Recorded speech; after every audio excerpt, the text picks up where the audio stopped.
Hi, I'm Mike Rizzo. And I'm Michelle Rizzo. And this is Northwest Brew Talk.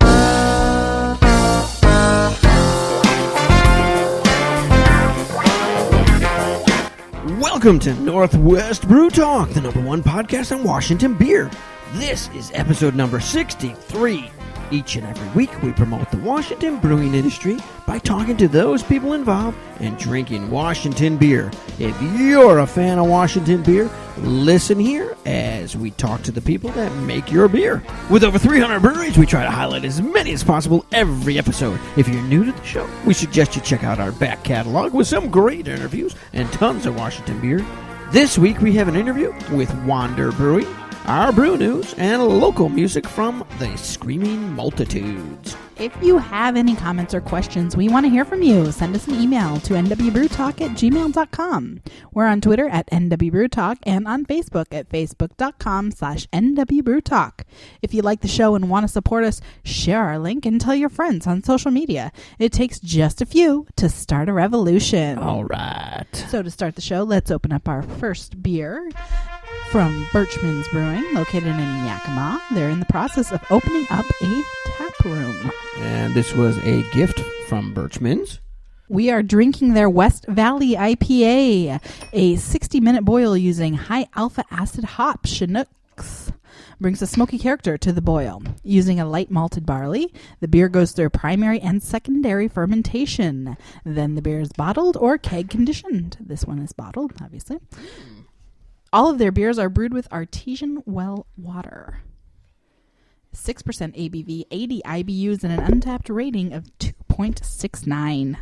Yes, that artesian well water, that's what Olympia was brewing their beer with for many years. Oh, right. Nice big head, light color. Yes, it's very light. Some carbonation there. Not super hoppy. No, that's what I was thinking. It's not one of the hop, the hop heads love their hoppiness. It's not quite one of those beers, but no, it also is a few months old. We've had it in our fridge for a few months, but no, not bad at all. No, it's got a nice head on it too. Yeah, definitely. It's still there. It is very light, but yeah, it's a lot lighter than most of the IPAs. Yeah, even in the brown bottle, you can see that though. You can see that it's a lighter colored beer. But that's not a bad beer. No, not bad at all.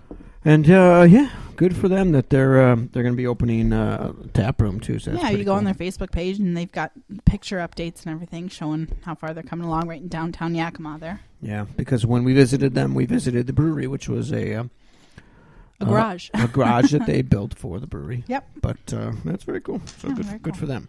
All right, and now on to our brew news.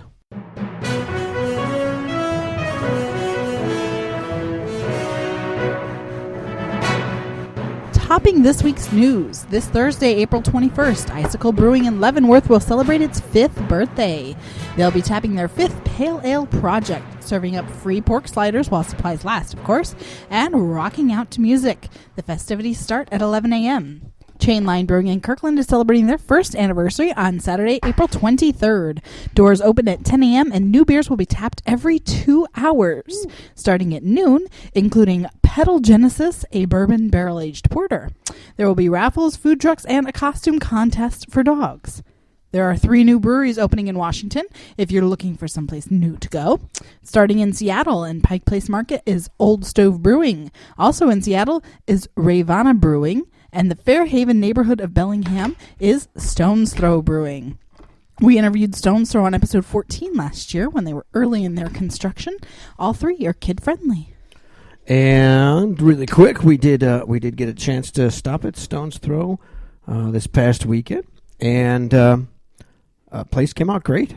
Oh yeah, it looks awesome. They have used the old shipping containers for their brewery, and it looks really cool. Nice little outdoor area, and it's very nice. Yeah. It's pretty awesome. Yeah, the outdoor patio is very cool. Reclaimed wood and a little fire pit, and it's a very cool area. So yeah. Yeah, very cool. Nice little addition to the neighborhood. Yeah, definitely. And it was pretty busy all day too. Oh yeah. Well, we weren't there all day. The time we were there was busy. Yeah. All right, Reuben's Brews continues to be a dominant force in the craft brewing world, again winning multiple awards at a recent competition. With 97 categories and over 1,000 entries at the 2016 Los Angeles International Beer Competition, they took home 4 medals, including 3 bronzes, 1 for American-style dark lager, 1 for American-style sour ale, and 1 for German-style sour ale. They also brought home gold for German-style alt beer. Congrats to Reuben's for their continued success. Reuben's also has released their Seattle Beer Week beer, their Daily Pale, which is now available in cans. And another interesting story here. Spokane County released details of marijuana sales from last year. The average household spent $155.37 on milk, $109.71 on bread throughout the year. But they spent, the average house that is, $225.64 on marijuana and $154.85 on wine. The only thing that households in Spokane County spent more money on was beer, spending $232.70 per household in 2015. Wow. Wander Brewing in Bellingham is celebrating their 2nd anniversary on Saturday, April 23rd. The 2016 Bourbon Barrel-Aged Emissary will be released at 1 p.m., and they'll be tapping special kegs of beers from their cellar all day. Multiple food trucks on the patio and live music starting at 5 p.m. Sounds like a great time. The Washington Beer Collaboration Festival is April 22nd to 23rd in Seattle. Altogether, 50 Washington breweries have teamed up to make 25 collaborative brews. Wingman Brewers will be celebrating its 5th anniversary in Tacoma on Saturday, April 23rd from noon to 11 in a warehouse a few doors down from their tap room. There will be new beer releases, and $5 gets you in the door, a commemorative pint glass, and your first pour. They recommend RSVPing on Facebook. Go Brewing in Bellevue has just announced they will be opening a 2nd location in Auburn. They will upgrade to a 20-barrel brew house at the new location and move their current 4-barrel system and barrel program to Auburn. They will add food to both locations, and the Bellevue Brewery will be converted to add more seating. Go opened in 2012 and expects to start construction this summer. This week, we are bringing you 3 different fundraising requests. Since we started this podcast, we have dedicated ourselves to promoting Washington beer and breweries. There's no reason why we can't help get the word out for some of these people. First off, Decibel Brewing Company is another new brewery trying to make its way through the difficult process of opening. Founded by Eric, Ben, and Corey, the idea has been stewing for years and is finally working its way to fruition. They have a Kickstarter campaign set up as they build a brewery with no loans or, as they say, no rich uncles. Search for Decibel Brewing Company on Kickstarter. Also, on a less pleasant note, there's a GoFundMe set up for an employee at Diamond Knot in Mukilteo to help with unexpected medical bills. Ricky went out for a break while working in February, and a van jumped a curb and pinned her to a wall. Search on GoFundMe for Ricky's Fund if you want to help out there. And lastly, we talked about Janet Spindler from Spinnaker Bay Brewing and her cancer diagnosis previously. There is a GoFundMe for her under Janet Beat Cancer. So if you're interested in helping with any of those... Definitely some great causes. Yes. As with all funding campaigns, we have no connection, we make no money, and we are not responsible for what happens with your cash once you donate. Do your homework and make sure that it's where you want it to go. And that is the Brew News this week. Welcome to Building a Brewery with Bob and Jesse from Figurehead Brewing. All right, we're here with Jesse and Bob from Figurehead Brewing, and it's been a couple weeks since we last talked. How you guys doing? We're doing good. Good. Awesome. Busy. Oh, good. Well, that's good. We I know last time some paperwork had come through. You got some of your equipment, and you were going to start building a wall and some other things. So what's been going on? Yeah, so I think the biggest news kind of business-wise is we brought in a third partner. Oh, wow. Okay. His name's Jesse Warner. We didn't figure we had enough Jessies in the business. So. Oh, that's always a good thing. Never enough Jessies. So it brought a much-needed cash infusion, so he's going to act as our CFO. Oh, okay, so great. It's going to take some of the burden off of myself as far as our finances go, so I think that's a big help. Okay, great. And the other big news is we turned around and immediately spent all the money he gave us, and we bought a bunch of shiny new things. Well, there you go. So what'd you get? We got 3 7-barrel fermenters. Oh, wow. Nice. From PBST down in San Diego, I think. California, somewhere southern. We got the fermenters, 3 7-barrel fermenters. We got the glycol chiller we're going to get on Thursday or something, and then we're getting a plate chiller on Thursday and all that. So we're getting we're starting to buy all that stuff we've been window shopping for the really the last year, honestly. Yeah. So really, really exciting. I mean, we've got all the stuff practically you need to make beer, just a few ends, but mostly all the big purchases at this point are kind of done, at least as far as brewing equipment stuff. Awesome. Cool. Awesome. So what else have you done? Have you done any work on the building at this point? Yeah, we're trying to kind of finalize some of the infrastructure things we got going on. Finish putting in our gas and plumbing and all that stuff that we need to do in preparation for the things we're getting. So yeah, we're kind of juggling 30 different things right now. So it can be a little overwhelming at times. Yeah, Jesse and I made a pact when we first started that we wouldn't both cry at the same time. one of us needs to be positive, but we've already broken that. Oh, jeez. Oh, there's been some crying. Some late night cries. All times of day, really. Oh. Yeah. Well, that's good. That's good. But are you doing it over a beer though? We just opened our first beer of the evening, actually, Mike and Michelle. Okay. It's Big Red. Okay. But yeah, we do all our crying over beer. Okay. That is one of the rules, I believe. But that's good. So, do you anticipate once you get your equipment all set up, doing some test runs? Yeah, I mean it's a pretty big system, so we don't really have gotcha. We're not really able to brew a full batch and just for fun. Yeah, so, right. I mean, we'll do a run with water and just to make sure all the work and pumps work and all that. But hopefully, our first batch will be a good one. Good. Yeah. Yeah, we're definitely looking forward to tasting that. But so anything new on the paperwork or permitting or anything like that? So we found out probably a little over a week ago that our TTB approval might come in the next week or two. Great. Cool. So that's pretty awesome, and kind of I'll freak out a little bit because now it's really on us to finish the build out and start brewing. We don't have an excuse anymore. Yeah, exactly. That's when the crying started.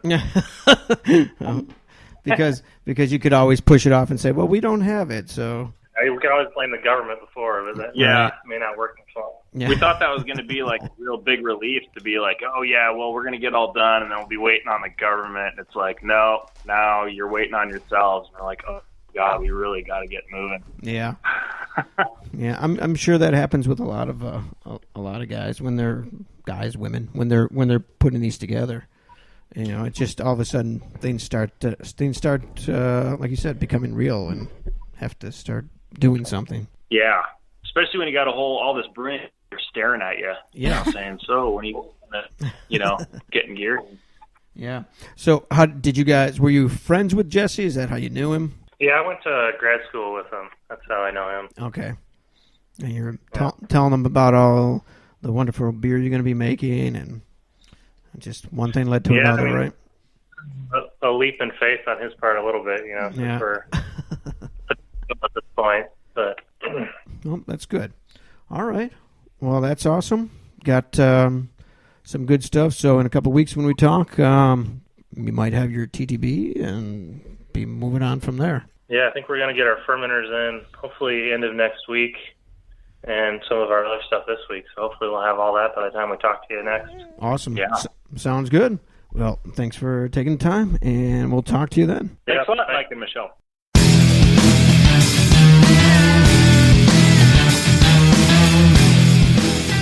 Welcome back to Northwest Brew Talk. If you want to submit news to Northwest Brew Talk, send us an email to nwbrewtalk@gmail.com.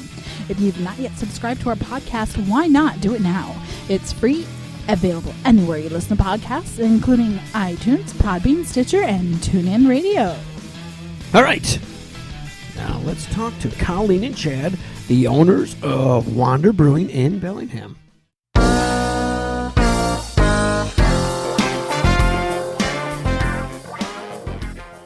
You're in California doing some home brewing. That kind of really got you interested in this whole concept. I mean, is that really how it started? Yeah, for the most part. I started homebrewing, one-bedroom apartment in San Francisco. I'm originally from Iowa. Colleen's from Chicago. Found our way to San Francisco, and then started homebrewing the way a lot of people do, on an electric stove in a one-bedroom apartment. I did that for a handful of years. That was first brew we did was back in 2007, after we came back from a long kind of backcountry camping trip in Yosemite. And we were some friends from Chicago, and they were home brewers, so they turned us on to it. And that was our first brew, and that was 2007. Brewed there for a few years, home brewing in the small one-bedroom apartment, and then we took a backpacking trip overseas, saved up for a couple of years, and did a year-long overseas massive trip, just the two of us, really just experiencing life. Seeing other cultures, it was like 394 different beers. Wow.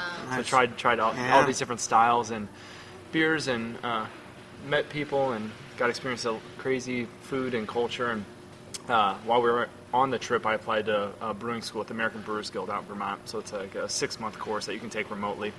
Did that in 2011, and then worked part-time for 2 years at Hilliard's Beer down in Seattle. It was on the way home in between my day job in downtown Seattle and our house in Ballard. It was halfway, and so I'd work evenings there. And then Colleen got talk about... I got a scholarship from the Pink Boots Society and the Female Brewing Society to go to Portland State's Business of Craft Brewing. Oh, nice. So I did that certificate program in 2014. Yeah. 6 months. So you've done some brewing then, too? I was the original assistant brewer here for the first year we were open. We were a very small team. Yeah, we got the building October 2013, and we did our first brew in March of 2014. So we were brewing within 6 months. Wow. So it was quick. Yeah, we kind of... we're the only two owners and only two investors, and we sold our house and started a brewery. So we kind of had our, it's just the two of us, and we were the only two employees for the first 2 months. So, the first, couple dozen brews and everything, it was just the two of us. And we were working a tasting room at that time. We're open 7 days a week now. We're open 6 days a week. But all the brewing, all the tasting room shifts, we'd come in and start brewing at 6 a.m. and we'd leave here at 10 p.m. And it was kind of crazy. And then we got a couple people to start helping us. And now we have a team of, if you include us, we're up to 11 now. Starting in 2 weeks. We just hired another production team member. Hired a cellarman. So we have one other brewer that came on about a year ago. So but we're still very active. We're here every day. We're it's a brewer-owned brewery. I've brewed every single batch. We'll be coming up on 200 batches here. Nice. Colleen basically runs the business, and I run the production side of things. So nice. Yeah. So you were living in Ballard. Why pick Bellingham? Chad's from a really small town in Iowa, and I'm from a really big city outside Chicago, and we were kind of looking for a compromise. We've lived in big cities our whole adult lives, and we were looking for a place that had more of a community, one that we could be really involved in. And we pretty much looked all over, and we just kept coming back to Bellingham, and it always felt like this would be our home, and where we could really fit in and really become a part of the community here. Was it going to be Washington? Was that your own choice? Yeah. When we left San Francisco, we were actually... Wander, the name, kind of comes from our lifestyle, and it also kind of fits a lot of the beers we make. When you come to Wander, you'll see we do lagers, we do ales, we do Belgian beers, we do barrel-aged beers, we do wild beers, we do sour beers. We kind of do a little bit of everything, plus our lifestyle and kind of moving around. But we checked a couple other. We were looking at moving further toward the middle of the country, kind of, and when we ended up getting back from the trip, just realized we really missed the West Coast, and so we moved to Washington for the first time. And we were in Seattle for about 4 years, and the West Coast, something about it, we just couldn't leave it, and we fell in love with Washington. So we knew we wanted to stay in the state of Washington, but we were open to everywhere from Seattle to Spokane to Vancouver to Bellingham and everything in between. We drove all over. We took road trips, like 3-day weekend trips, and we were out in Walla Walla. We were out in all over the place. Yeah. And we just kept coming back to Bellingham. So now there were only Well, you've been open 2 years, right? Yeah. Or almost 2 years. Yep, just coming up on 2 years in May. Right. Yeah. So there were, just a couple breweries here. Yeah. Foundry, Chuckanut, and Colshan Yeah. were already here. Aslan opened 2 weeks after us. Okay. So we opened right about the same time as them. Yeah. Yeah, Foundry's the old, the granddaddy in Bellingham. They just had their 20th anniversary this past summer, which is an amazing accomplishment. And then I think Chucknut's about 8 years old. Colshan's coming up on 4, right? And we're coming up, us and Aslan are coming up on 2, and then Structures opened up a couple, November? about 3 months ago maybe. Yeah. So they're the 6th one, and then there's 2 more that are going to be open, I think, within about 30 days. Yeah. And maybe not, I don't know. They're pretty far along, I know. Yeah, so. there's, it's definitely, it's a community up here for sure. It is. And, I mean, there's room for more breweries. You see that? Oh, yeah. Yeah. Yeah, absolutely. I think that Bellingham's really lucky in the sense that we are all really, really close here, and all the breweries are really great friends. It's, I know that used to be really common in the brewing community, and as it's grown so much, there's been some changes to that. But up in Bellingham, we've only gotten stronger as a community. Yeah, that's good. Yeah, we've seen that a lot. A lot of the people we talk to still, like in Ballard, I think that's the same kind of thing. It's a little community. They all work with each other, help each other out, and stuff like that. But I mean, we're over 300 breweries in the state now, so what do you guys think about that so far, and how far do you think it can go? Well, I think at some point, the market share is still growing. So, people talk about a saturation point, but if you look at the numbers, and if we're growing by, several percent a year of market share, then you need to produce that much more beer. So more breweries can open, but then you have breweries getting very, very large very, very quickly. We're seeing some Seattle area breweries expanding very quickly, and that will eat up a lot of that market share. And then you have the big guys coming in, the big macro companies buying up, and kind of putting a veil over some other breweries as craft that are now owned by larger conglomerates. And it's interesting though. I don't know. I think as long it's kind of what everyone always says. I think as long as you're making good beer, it's kind of like, is there room for another pizza joint in town? Well, if you make good pizza, yeah, there is.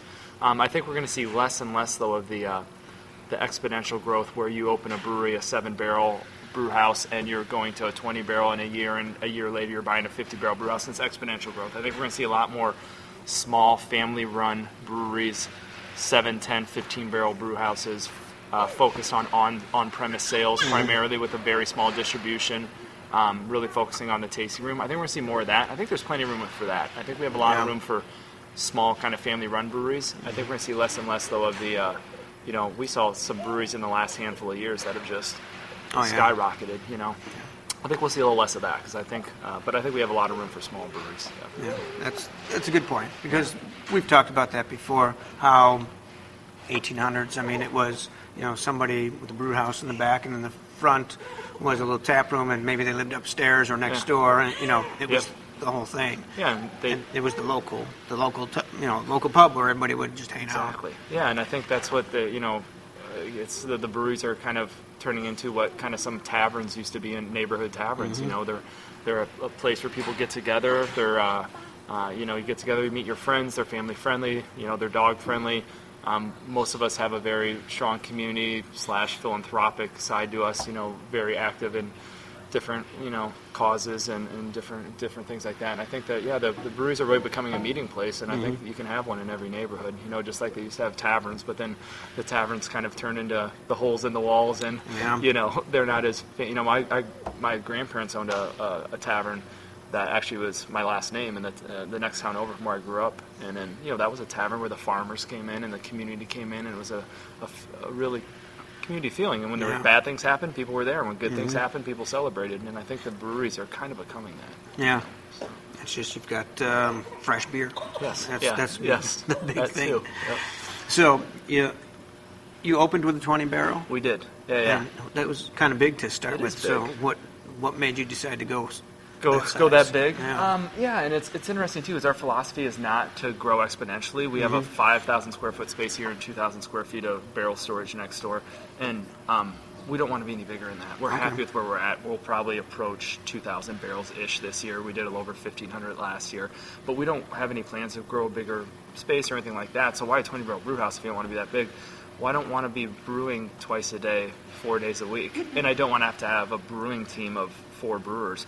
We can brew 3 times a week, twice a week, and produce a large volume of beer, And then also from a business side of things, the incremental cost with the fabricator, all of our equipment's fabricated in Washington. Every stainless steel tank you see back there is made in Washington, which is something we're pretty proud of. But the incremental cost for us at the time we bought our equipment to go from 15 to 20 wasn't that much more in the big scheme of things. So I'm like, well, if you can make, 33% more beer and an extra beer, really not much more time to your brew day, just a little bit more time on your transfer, why not? So it just made sense, and it allows me to free up time to work with Colleen running the business, focus on our barrel program, help out with the tasting room and do all that. Otherwise, if we were on a 10-barrel system half the size, I'd have to brew twice as much every week. All I'd be doing would be brewing. Yeah. And I want to be an active business owner, too. So, you mentioned the barrel program. Yeah. So, why don't you tell us a little bit about it? So... We actually started that right when we started the brewery. Oh, yeah. We knew it was something that we wanted to be a big part of Wander. We started with 4 Chardonnay wine barrels, which turned out to be the Wild Warehouse, which won gold at the Great American Beer Festival last year. So that worked out pretty well. That's our first barrel-aged beer. It won in wood barrel-aged beer category at the GABF, which is pretty awesome. Nice. But now we are up to about 100 barrels. Really? And we have everything from red and white wine barrels to bourbon barrels to the new 20-barrel foeder that we got from Foeder Crafters out of St. Louis, Missouri, also made in the United States, which we are very happy about. We have two wine puncheons too. I think Chad can explain a little more about. Yeah, we have everything. We have some, micro small casks from Woodinville whiskey. We have 8-gallon casks up to the 20-barrel foeder. But yeah, so most of everything in the actual brewery that we can see, if everyone could see what we were looking at, these are mostly all Heaven Hill bourbon barrels. We have a few Woodinville whiskey barrels in there. But that's all. It's all what we'll just call clean beer. That they're big, dark beers. A couple Belgians in there, but mostly big dark beers, stouts, our cocoa coffee porter, imperial versions of big dark beers. But there's all of our clean beer, all of our funky beers next door. Some of it's on the brewery, kind of in the. We did barrel filling yesterday and the day before, so you can see we do actually have some of our funky barrels are over our drains right now. We're just letting them because they will ferment a little right when we put them in the barrel. We're going to move those back next door. We keep all the funk next door, so it's the additional space we have. There's a walk-in cooler, and then about 3/4 of our barrels are next door, and those are our funky barrels. So we have different bacteria in there. We have lactobacillus, we have pediococcus in there, we have Brettanomyces, mostly Belgian inspired beers. But we keep all that funk over there just to keep everything separate as much as we can. But yeah, like Colleen said, we're coming up on 100 barrels, and it's a big variety of things. We have sour beers, we have clean beers that are light, clean beers that are dark. We have bourbon barrels. It's a little bit of everything. So how many times do you go through them? The barrels, so the bourbon barrels, we have some that will be coming up on their 3rd turn, which will be as long as we go. Usually first turn we'll do a big dark beer in them. Second turn we'll continue to do a similar beer, but we'll blend it with some new barrels, just kind of to taste. But by 3rd turn they're getting pretty neutral. So we'll just design a beer that we think will work well on those barrels that are going a little bit more neutral. Now the wine barrels next door, though, we'll use those indefinitely. Oh, really? As long as the beer's tasting good coming out of them, we don't have any sort of infection that's unwanted or anything like that. We'll keep using them and using them. We just filled the Wild Warehouse barrels. We actually we can sample it if you would like, but the beer that won gold at the GABF, we just transferred it into the Bright. We release it once a year only. We just transferred it in the Bright and then filled those barrels up for the 3rd time, and they're tasting great. So we'll just keep using those same 4 Chardonnay barrels for that one specific beer. Nice. Indefinitely, really. So, yeah, interesting. Now, one of the questions I had was about your awards. Yeah. 2 years, you guys have quite a few awards already. Yeah. As a brewer, is that a big deal? Yeah, I think it's an interesting dynamic. We had some people asking us a few months ago, well, how does it change your brewery and how does it change, do your numbers spike, or you have people knocking down your door? Well, there's more interest after you win awards for sure. But for the most part, awards to me, it kind of helps validate as a brewer that, you have trained judges that are saying, yes, this is to style and this is a good example of a style. And to me, it's kind of like, I don't know, you get a good score on an exam, it makes you feel good. And there is a bit of luck and a bit of that involved. But at the end of the day, if you're consistently winning awards, it means you're making a quality product. And I do it, as much for me and for our employees as anyone else. They get really excited about it too. But I think it's just kind of, it's good motivation to make sure you're putting a quality product out there, and you have friendly competition, with your fellow brewers too. It's always nice to be recognized. So, but hasn't really changed what we've done though. Right. I think at the end of the day, we're still making the same beers. Your heads haven't gotten much bigger. No, we're still pretty low key. I'm always kind of tweaking. With our other brewer Brock, we're always kind of tweaking recipes and sitting down as a group. We had, I don't know, 30 different glasses out here yesterday, blending stuff, tasting stuff, trying to figure out how we can improve things. So, yeah. So when you first opened, what recipes did you decide you were going to work on or start with? Yeah. We started kind of Belgian focused. Yeah, we wanted to bring something different to, Bellingham's really fortunate in the fact that everyone makes really good beer here, and in a way that's intimidating when you come into the scene. You want to make sure that you're up to the same, anywhere close to the, same level that they are, and we wanted to bring something different.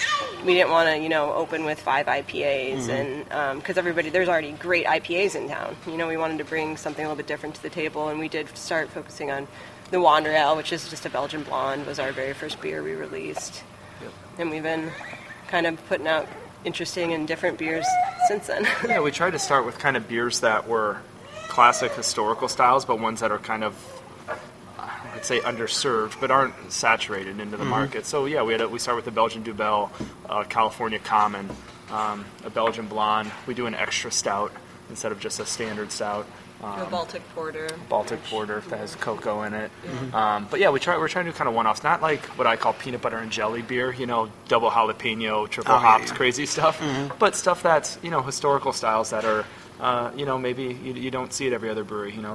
There's enough great IPAs and pale ales and ambers and reds out there, and we'll probably eventually, make all those too. But but we want to start with something a little different, yeah.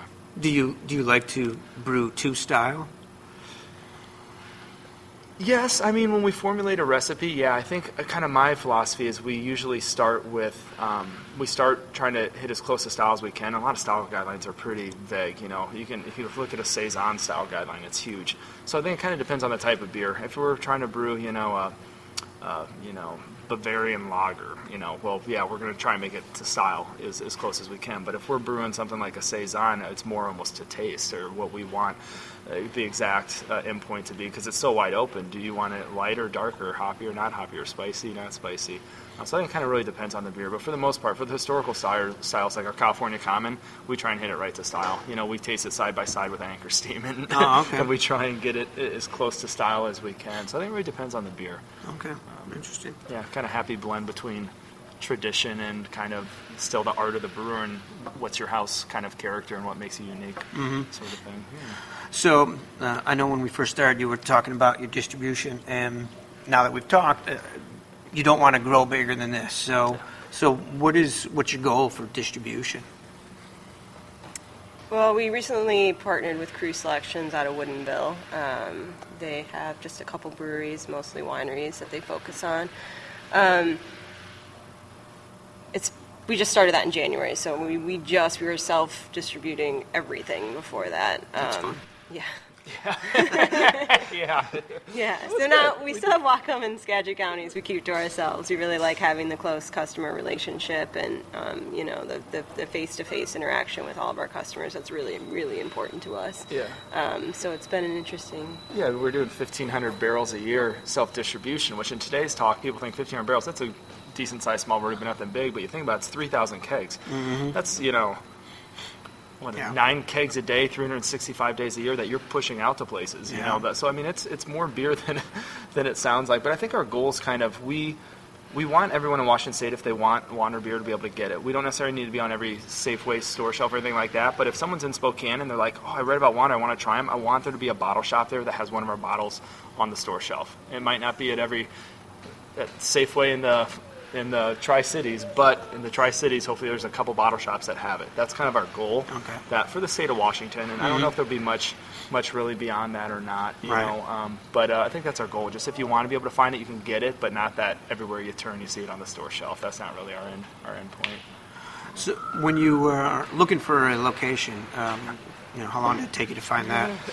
Yeah. 6 months? Yeah, about 6 months, and we got really serious on, this is our 5th place we got really serious on. We had like architectural drawings on 3 other places, and it was a struggle. The hardest part about Someone told us it's the hardest part of finding a brewery, and then when we talk to new brewers, and there's quite a bit, we have a lot of people that come through asking about opening a brewery and looking for advice, and we're more than willing to offer it up, but we repeat that kind of mantra. Yeah, this is the hardest part right now, is finding your location.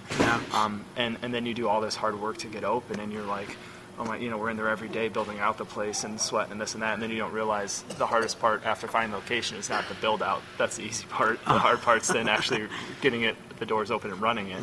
You know, it's really, the build out was, looking back on it, was kind of nice, you know, coming in every day and getting your hands dirty, and you're on your own schedule, you know, you're working as quick as you can, but that was actually the easy part. Now you have, you know, people are demanding beer, and you have beer on the shelf, and you have employees, and you have all that other fun stuff. So you got a great location. I love the lighting. Was this like a steel building? Yeah, they used to, it was built in the 20s. They used to build boats in here, aluminum-hulled boats. That's why we had the big 3-ton cranes. And the big giant structure out front. Right. It's been all sorts of stuff. Yeah. The university was building electric cars back here in the 80s, we're told. But there's been fabrication shops, paint shops, everything. And the floors here is kind of one of my favorite things about the brewery.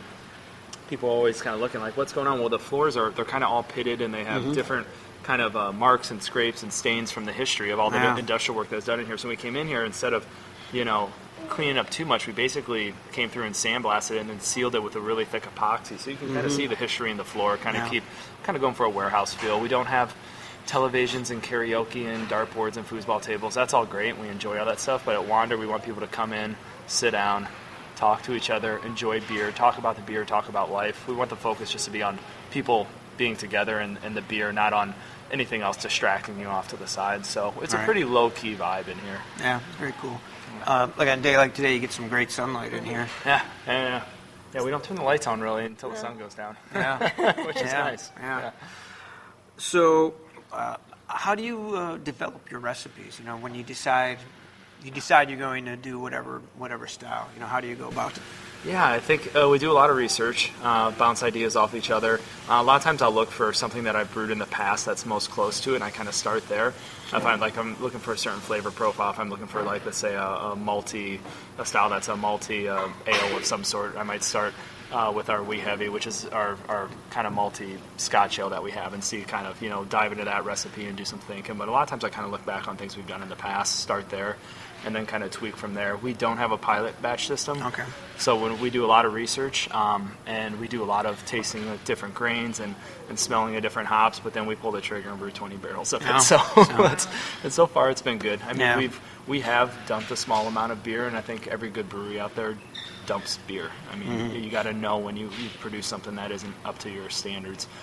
But yeah, we're pretty confident in our recipe development, and then we're always tweaking. I mean, we have some recipes that are dialed in that we haven't changed in the past 10 times we've brewed them, and I have other recipes that I've changed a little bit here or there, 10 pounds of grain here or there every time I brewed it the last 10 times. So, always tweaking, always trying to improve it.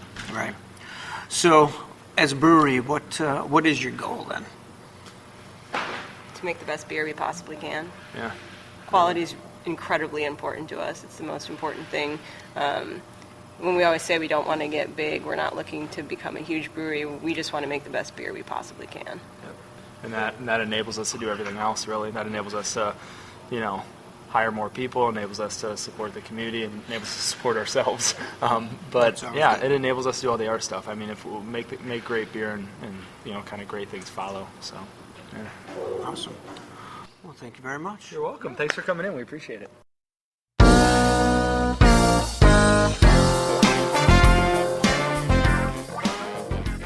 All right, thanks to Colleen and Chad from Wander Brewing. They got a nice place up there in Bellingham. Yeah, it was an awesome place. And definitely worth going up and checking them out. They have their anniversary party, right? Coming up. Yeah. And they've got some really good beer. We'll be right back after a local music break from the Screaming Multitudes.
That was a lesson in oral history from the Screaming Multitudes. You can check them out at thescreamingmultitudes.bandcamp.com. If you want to have your music played on Northwest Brew Talk, contact us today.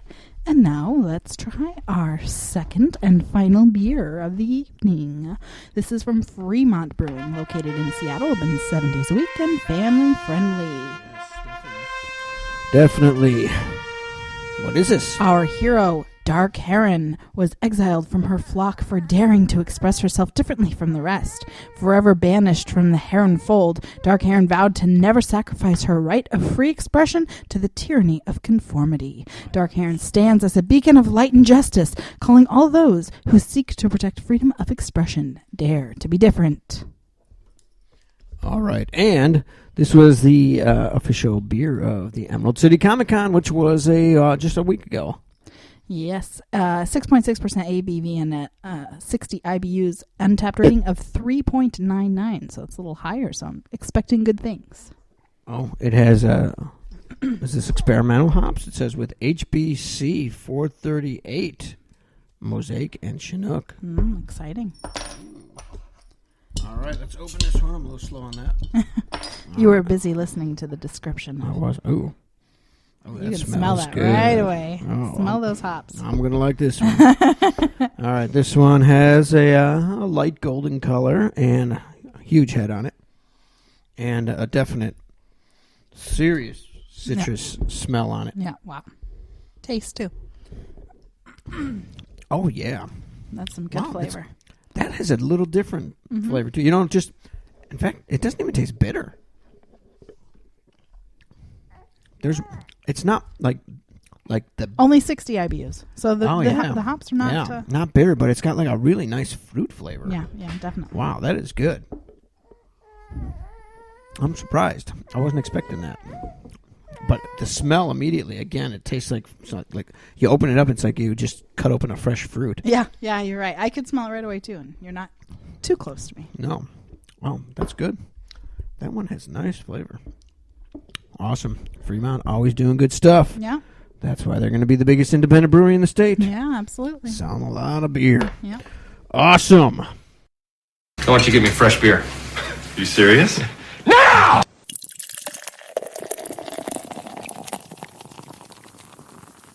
This week's fresh beer is on tap starting today, 4/20, at Ice Harbor Brewing Company in Kennewick. Hop Hash IPA, an experimental IPA testing a new hop product called Concentrated Lupulin.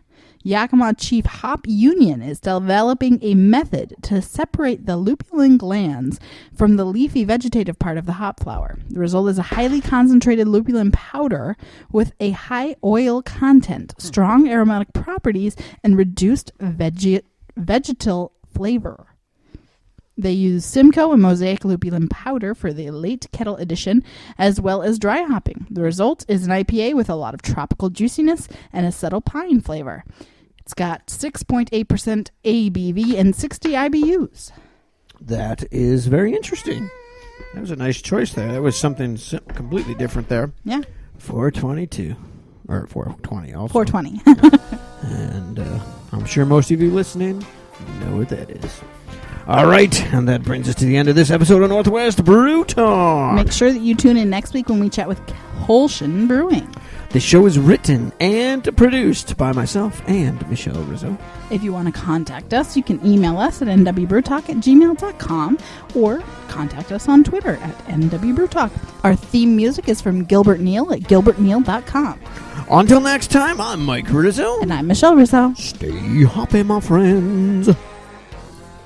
So, but that won't that.